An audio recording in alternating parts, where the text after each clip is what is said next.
अस्सलाम वालेकुम प्यारे बच्चों। ब्राउन मुंबई महानगर पालिका शिक्षण विभाग MCGM ऑनलाइन वर्चुअल क्लास में आप सभी का इस्तकबाल है, स्वागत है। मैं हूं आपका मुअल्लिम शम्स तबरेज़। चलिए करते हैं लेसन की शुरुआत।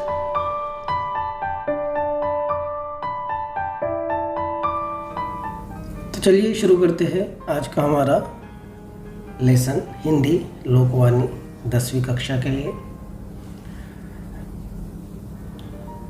मीडियम उर्दू, माध्यम उर्दू, विषय है हमारा हिंदी, कक्षा 10वीं जैसा कि आप लोग जानते हैं। और आज का हमारा पाठ है चार हाथ चांदना। चार हाथ चांदना, इसके बारे में हम लोग पढ़ने वाले हैं। पाठ क्रमांक 5 चार हाथ चांदना का ये पार्ट 1 है, भाग 1 है। बढ़ते आगे, मैं हूं आपका टीचर, जैसा कि आप लोग जानते ही हैं, शम्स तबरेज़, वर्चुअल क्लासरूम मुंबई से। चलिए बढ़ते हैं अब पाठ की तरफ। जैसा कि आप लोग जानते हैं, आज हम पढ़ने वाले हैं चार हाथ चांदना। ये लिखा है अमृता प्रीतम ने। ये एक पठनार्थ है। देख लेते पहले अमृता प्रीतम का परिचय। अमृता प्रीतम का परिचय देख लेते हैं। इनका जन्म हुआ 1919 गुजरावाला पंजाब और इनकी मृत्यु 2005 नई दिल्ली में हो गई है। ये अब हमारे बीच में नहीं है। देख लेते हैं इनका परिचय में और क्या क्या चीज़ें हैं। परिचय, अमृता प्रीतम पंजाबी की प्रतिष्ठित साहित्यकार है। आपने पंजाबी तथा हिंदी में प्रचुर लेखन किया है। इनमें उपन्यास, आत्मकथा, संस्मरण, कहानियाँ, कविताएं आदि शामिल है। आपका लेखन पाठक की संवेदना को झंझोर कर रख देता है। आपको ज्ञानपीठ से सम्मानित किया है। तो ये है अमृता प्रीतम जी, जो कि पंजाबी की प्रतिष्ठित साहित्यकार है और आपने बहुत सारे लेखन किए हैं, कहानियाँ लिखी है, कविताएं लिखी है। आपका लेखन पाठक की संवेदना को झंझोर कर रख देता। इस चोटी की आप लेखिका थी। आपको ज्ञानपीठ से सम्मानित किया गया है, यानी आपको पुरस्कार दिया गया है, ज्ञानपीठ का पुरस्कार। बढ़ते आगे, प्रमुख कृतियाँ देख लेते हैं। इन्होंने लिखा है पिंजर, कोरे कागज़, सागर और सीपिया, ये एक उपन्यास है। रसीदी टिकट, ये एक आत्मकथा है। कच्चा आंगन, एक थी सारा, हीरे दी कनी, एक शहर दी मौत, तीसरी औरत, कहानी संग्रह आदि हिंदी में अनुदित है। इन्होंने बहुत सारी किताबें लिखी। यहाँ पर कुछ किताबें आपके सामने डिस्प्ले पर आपको नज़र आ रही है। ये सिर्फ कुछ ही किताबें हैं। इसके अलावा अमृता प्रीतम जी ने बहुत सारी किताबें, बुक्स लिखी है, जैसा कि हम उनके परिचय में पढ़ ही चुके हैं। बढ़ते आगे, देखते हैं इस पाठ में हमें क्या सीखने के लिए मिलेगा। इस पाठ में हमारे लिए क्या है। प्रस्तुत साक्षात्कार में अमृता प्रीतम जी ने चित्रकार शोभा सिंह, ये आपको यहाँ पर स्क्रीन पर दिख रहे हैं, ये है शोभा सिंह। शोभा सिंह से उनके अनुभव, चित्रकला चुनने के कारण, चित्रकला के विषय आदि पर प्रश्न किए हैं। शोभा सिंह ने इन प्रश्नों के उत्तर विस्तार से दिए हैं। तो अब देखते हैं हम आज के पाठ में हमको क्या सीखने के लिए मिलने वाला है। अमृता प्रीतम जी ने जो प्रश्न शोभा सिंह से किए हैं, देखते हैं उसमें हमारे लिए क्या सीख है। तो सीधे बढ़ते हैं हम इंटरव्यू की तरफ, जो कि अमृता प्रीतम जी ने लिया है शोभा सिंह का। तो इंटरव्यू यहाँ पर शुरू हो रहा है और हमारा पाठ भी यहाँ पर शुरू हो रहा है, जिसका नाम है पाठ क्रमांक 5 चार हाथ चांदना। शुरू करते हैं सवाल। पहला सवाल है, अमृता प्रीतम जी कर रही है शोभा सिंह से।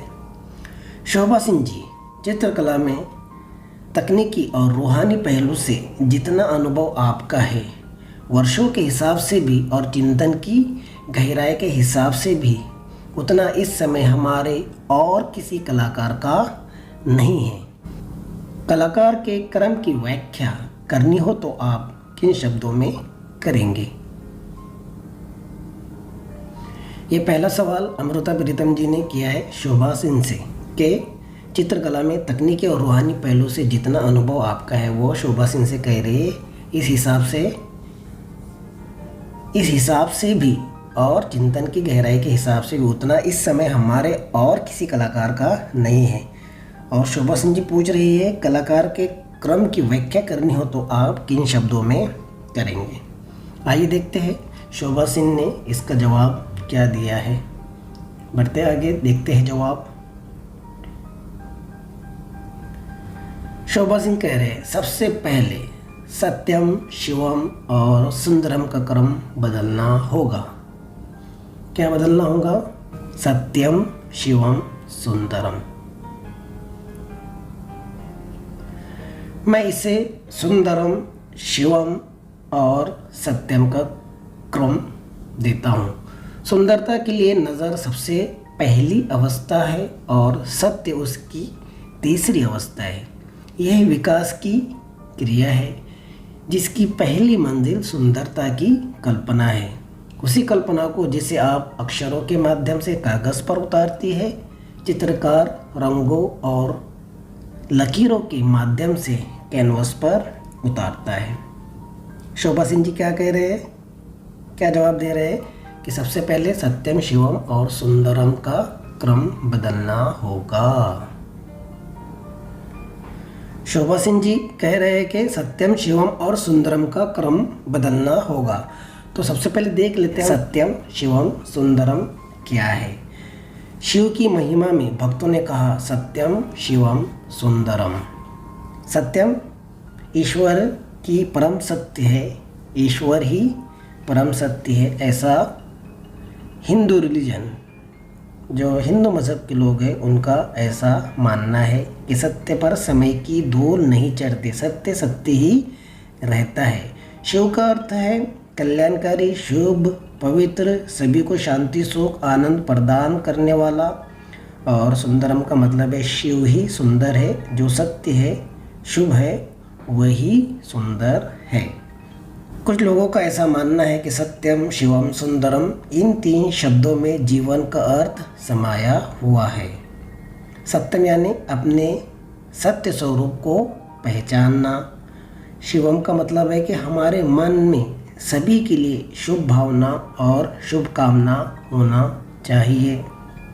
और सुंदरम का मतलब है जब स्वयं को सत्य स्वरूप की पहचान मिलती है, बाहर की दुनिया से दूर अर्थात भौतिक दुनिया से दूर एकांत में बैठे अपने अंदर की यात्रा करते हैं और अपने मन के अंदर हमें संतुष्टि मिलती है, पूरी दुनिया हमें सुंदर नज़र आती है। तो ऐसा मानना है कि सत्यम, शिवम, सुंदरम इन तीन शब्दों में जीवन का अर्थ समाया हुआ है। बढ़ते आगे, शोभा सिंह जी कह रहे हैं कि मैं इसे सुंदरम, शिवम और सत्यम का क्रम देता हूँ। उसको क्या कर रहे हो, ऊपर नीचे कर रहे हैं कि पहले क्या होना चाहिए, सुंदरम होना चाहिए। क्यों सुंदरम होना चाहिए, वो यहाँ पर समझा रहे कि ये विकास की क्रिया है जिसकी पहली मंजिल सुंदरता है।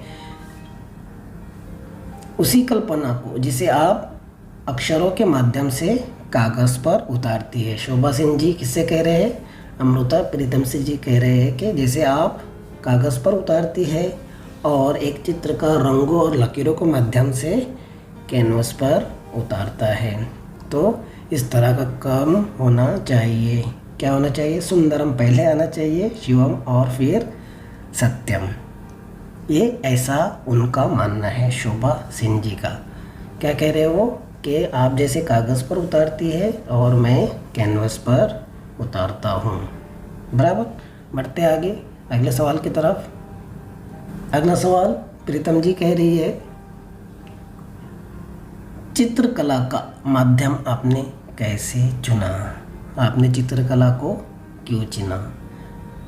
देखते हैं शोभा सिंह जी क्या जवाब दे रहे हैं। शोभा सिंह जी इस सवाल का जवाब दे रहे हैं, इस सवाल का जवाब ढूंढने के लिए मैंने कई बार एकांत में बैठकर अपनी आयु के सब वर्षों को टटोला है, वर्षों की निचली तहों को भी। मुझे लगता है कि लोगों को भी ये पक्का भुलावा यानी कि भ्रम हो गया है कि मैं चित्रकार हूँ, और मैं खुद भी अपने आप को यही भुलावा सा देता हूँ, यानी मैं भी इस भ्रम को मानता हूँ। इस भुलावे की बुनियाद एक घर था जिसकी मुझे जन्म से तलाश थी। क्या कह रहे हो कि लोगों को भ्रम हो गया है कि मैं चित्रकार हूँ, और मुझे खुद भी ये भ्रम हो गया है कि मैं चित्रकार हूँ। इसकी जो शुरुआत हुई है वो एक घर से हुई है जिसकी मुझे तलाश थी। क्या कह रहे शोभा सिंह जी, इस सवाल का जवाब ढूंढने के लिए मैंने कई बार एकांत में बैठकर अपने आयु के सब वर्षों को टटोला, निचले वर्षों को भी टटोला, और लोगों को जैसे भ्रम हो गया वैसे मुझे भी भ्रम हो गया है कि मैं एक चित्रकार हूँ। इस भुलावे की बुनियाद एक घर था जिसकी मुझे जन्म से तलाश थी। देखते हैं आगे क्या बोलते हैं। शोभा सिंह जी आगे कह रहे हैं, मुझे याद है मैं मुश्किल से कोई 8 बरस का रहा होगा जब आंगन की रसोई पर जो परछत्ती यानी घास के बना हुआ एक छत परछत्ती बनी हुई थी, मुश्किल से 3.5 फुट की रही होगी।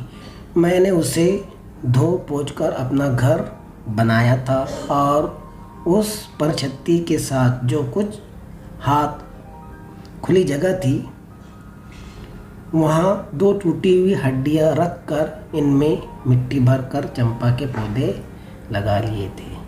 क्या कह रहे हैं शोभा सिंह जी, मुझे याद है मुश्किल से कोई मैं 8 बरस का रहा होऊंगा जब आंगन की रसोई पर परछत्ती थी, उसको मैंने पोंछ कर साफ करके क्या किया, छोटा सा एक घर बनाया, और वहाँ पर क्या किया मैंने 2 हड्डियाँ थी उसके अंदर चंपा के फूल लगाए, पौधे लगाए।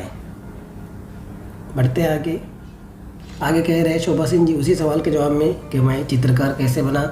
मुझे तब पढ़ना भी नहीं आता था, पर एक सुंदर सी जिल्द वाली पंच ग्रंथि लेकर मैंने घर में सजा ली थी।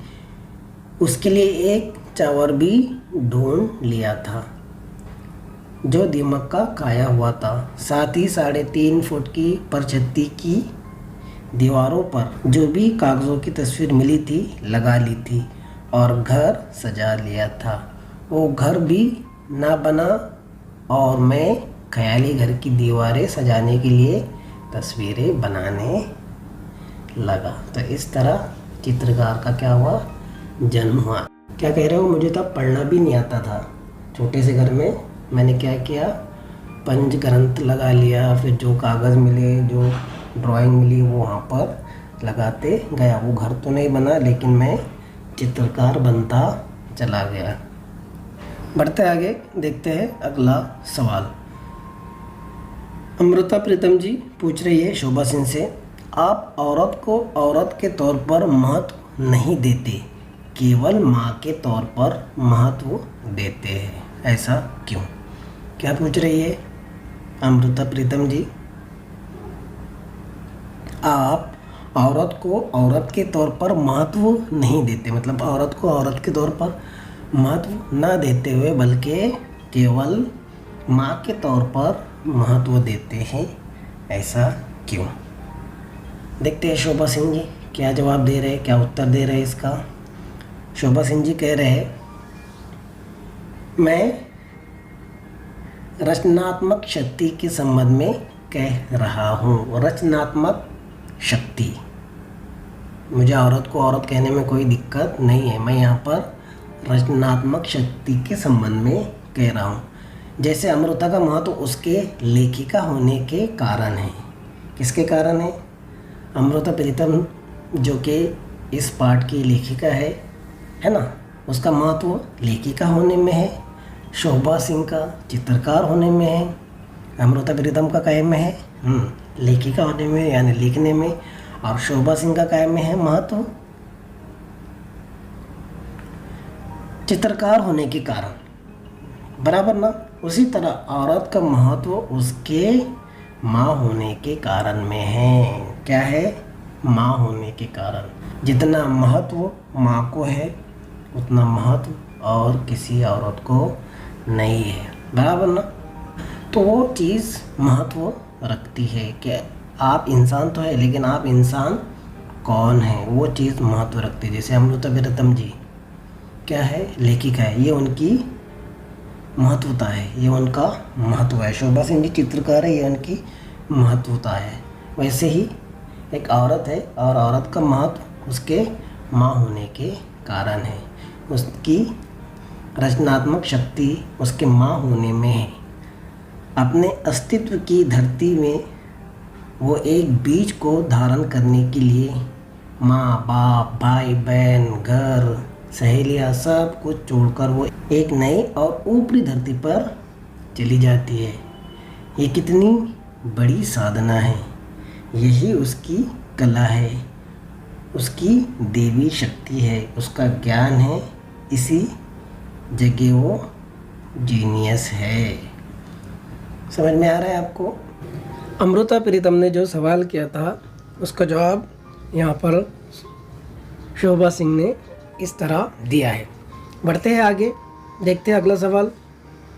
अगला सवाल पूछ रही है प्रीतम जी, अमृता प्रीतम जी, कलाकार का कर्म समूची दुनिया के होने में कोई फर्क डाल सकता है? क्या पूछ रही है? कलाकार का कर्म समूची दुनिया के होने में कोई फर्क डाल सकता है? देखते हैं शोभा सिंह जी क्या इसका जवाब देते हैं। शोभा सिंह जी कह रहे हैं, मैं एक सच्चे कलाकार का कर्म एक छोटी सी जलती हुई मोमबत्ती समझता हूँ, जो दूर दूर तक उजाला नहीं कर सकती, पर अपने इर्द गिर्द दो चार हाथ धरती को ज़रूर चांदना दे सकती है। यही दो दो चार चार हाथ का चांदना पूरी सभ्यता को प्रभावित कर सकता है। क्या कह रहे हैं शोभा सिंह जी कि मैं एक सच्चे कलाकार का कर्म एक छोटी सी जलती हुई मोमबत्ती समझता हूँ, है ना। मोमबत्ती क्या करती है?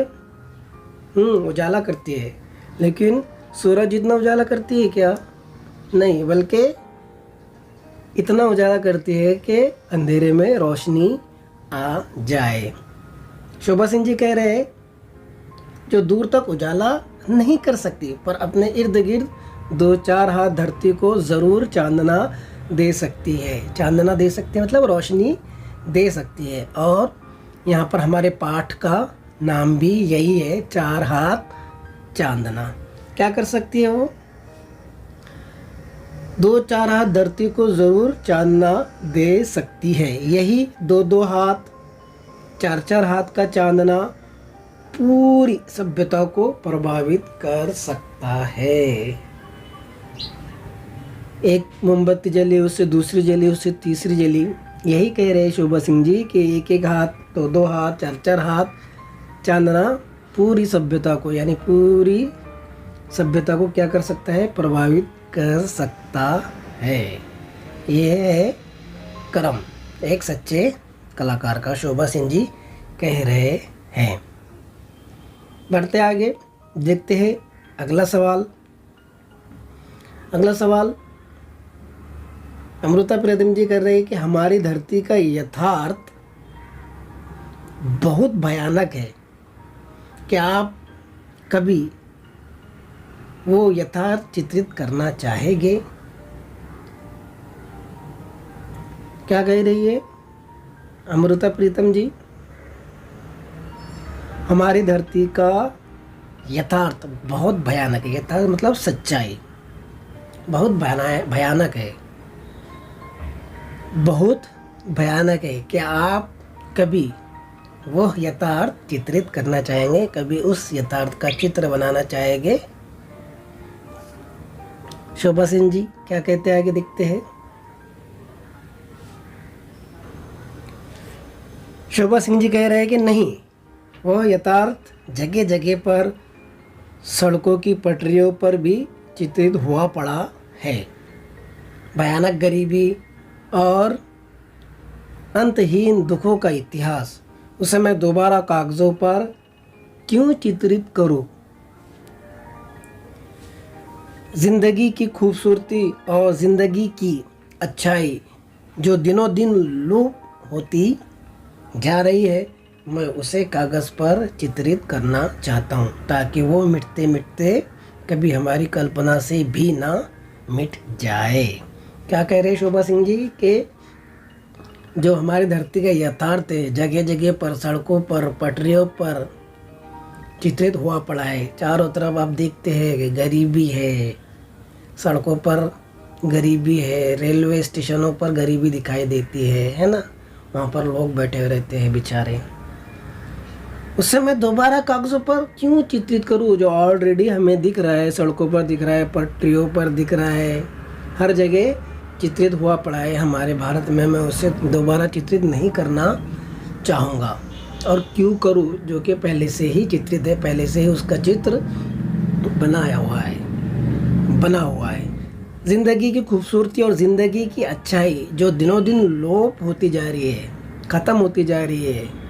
ज़िंदगी की खूबसूरती और ज़िंदगी की अच्छाई दिनों दिन क्या होती जा रही है? लोप होती जा रही है, छुपती जा रही है, ख़त्म होते जा रही है। मैं उसे कागज़ पर चित्रित करना चाहता हूँ। मैं उसे क्या करना चाहता हूँ? उसका चित्र बनाना चाहता हूँ, उसे कागज़ पर उतारना चाहता हूँ ताकि वो मिटते मिटते कभी हमारी कल्पना से भी ना मिट जाए, ख़त्म होते होते ऐसे ख़त्म ना हो जाए कि हमें उसकी याद भी ना रहे कि कोई ऐसी भी चीज़ दुनिया में हुआ करती थी। यही कह रहे हैं यहाँ पे शोभा सिंह जी के जगह जगह पर जो चित्रित किया हुआ है मैं उससे दोबारा चित्रित नहीं करना चाहूँगा, बल्कि ज़िंदगी की अच्छाई और ज़िंदगी की खूबसूरती मैं चित्रित करना चाहूँगा। आगे देखते हैं क्या बोल रहे हैं। विलियम ब्लेक की एक पंक्ति है कि सुंदर ईश्वर को गुलाब का एक फूल बनाने में 50,000 बरस लगे थे। अगर हम स्वयं को बड़ा कर ले तो जो कुछ दुनिया में से खोता जा रहा है वो किसी हद तक खो जाने से बच जाएगा। क्या कह रहे हैं शोभा सिंह जी? विलियम ब्लेक, ये है विलियम ब्लेक की एक पंक्ति है, सुंदर ईश्वर को गुलाब का एक फूल बनाने के लिए 50 बरस लगे थे, 50,000 बरस लगे थे। क्या कह रहे हैं शोभा सिंह जी के ईश्वर को, सुंदर ईश्वर को गुलाब के एक फूल बनाने में 50,000 बरस लगे थे और हम क्या करते हैं उसको ऐसे ही तोड़ लेते हैं और फिर बाद में वो क्या हो जाता है, कुछ टाइम के बाद वो ख़राब हो जाता है ना। अगर हम स्वयं को बड़ा कर ले, हम खुद को क्या करें, बड़ा करें। बड़ा करने से मतलब ये है कि बड़े लोग क्या करते हैं, बड़े लोग छोटों पर शफकत करते हैं, तो हम क्या करें, रहम दिली रखें दूसरों के प्रति, है ना। यही वो कहना चाहते हैं। स्टार्ट में उन्होंने बताया कि मैं सत्यम शिवम सुंदरम का क्रम बदलना चाहूँगा, बराबर ना। वो किसी हद तक खो जाने से बच जाए। दुनिया में जो खोता जा रहा है वो किसी हद तक खो जाने से बच जाए। शोभा सिंह जी ऐसा कह रहे हैं। देखते हैं आगे क्या कह रहे हैं। आगे कह रहे हैं शोभा सिंह जी, गुरुओं के चित्र भी मैं इसलिए बनाता हूँ क्योंकि उनके स्वयं महान थे। अगर कभी कोई गुरु के हाथ से, किसी महान व्यक्तित्व के हाथ से अमृत चख लेता था, वो सचमुच एक शक्ति को धारण कर लेता था। ये केवल एक भोले इंसान का विश्वास नहीं था जो उसे शक्ति देता था, ये उस व्यक्तित्व का प्रभाव था जिसके हाथ से वो शक्ति ग्रहण करता था। कलाकार का कर्म भी एक व्यक्तित्व बनना है, तभी कला में उसका प्रभाव आ सकता है। कला जब कला के लिए होती है तब उसका कोई प्रभाव नहीं होता है। क्या कह रहे हैं शोभा सिंह जी कि मैं गुरुओं का चित्र भी इसलिए बनाता हूँ क्योंकि वो क्या थे, स्वयं महान थे। क्या कह रहे हैं शोभा सिंह जी कि किसी महान व्यक्तित्व के हाथ से अमृत चख लेता है तो वो सचमुच क्या हो जाता है, एक शक्ति को धारण कर लेता है। ये कहे कि ये केवल भोले इंसान का विश्वास नहीं था जो उसे शक्ति देता था, ये उस व्यक्तित्व का प्रभाव था, उस इंसान का प्रभाव था जिसके हाथ से वो शक्ति ग्रहण कर लेता है। शोभा सिंह जी कह रहे हैं कि कलाकार का क्रम भी एक व्यक्तित्व बनना है, तभी कला में उसका प्रभाव आ सकता है। कला जब कला के लिए होती है तब उसका कोई प्रभाव नहीं होता है, ऐसा कह रहे हैं शोभा सिंह जी। तो बच्चों, आप लोगों को समझ में आया? Very good. हमारे पास वक्त कम है, इसके लिए हम आज का ये वीडियो यहीं ख़त्म करते हैं। मुझे उम्मीद है आपको ये वीडियो पसंद आया होगा। वीडियो पसंद आया तो वीडियो को लाइक कीजिए, अपने दोस्तों के साथ शेयर कीजिए, और अगर चैनल आपने अभी तक सब्सक्राइब नहीं किया है तो चैनल को सब्सक्राइब कर लीजिए। तो बच्चों, आज की वीडियो में बस इतना ही। मिलते हैं नेक्स्ट वीडियो में, तब तक के लिए। तो बच्चों, मुझे उम्मीद है आपको आज का लेसन पसंद आया होगा। आज की वीडियो में बस इतना ही। मिलते हैं हम नेक्स्ट वीडियो में, तब तक के लिए अल्लाह हाफिज़।